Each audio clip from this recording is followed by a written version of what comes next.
आज नमस्कार, मी अर्जुन कांबळे. आज आमच्या घरी पिंगळा आलेला आहे, कारण की ही महाराष्ट्रात चाललेली एक परंपरा आहे आणि ही जपणं ही प्रत्येकाचं काम आहे. आणि अशा लोकांना साथ देणं, अशा लोकांबरोबर आवडीनं गप्पा मारणं हे आपलं सौभाग्य आहे. कारण की अशी परंपरा ह्या जे आताच्या जीवनघडीला बघायला मिळणार नाही आणि तरुण पोरंही अशी कशी वेशभूषा साकारणार नाहीत.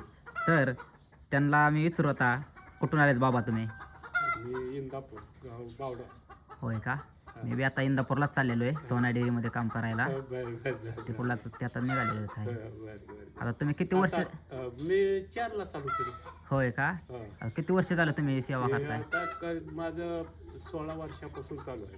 अरे बापरे. हा. तुमचं काय नाव? माझं नाव काका सोपाना जाधव. अरे वा, खूप छान. चालतं, थँक्यू. खूप छान.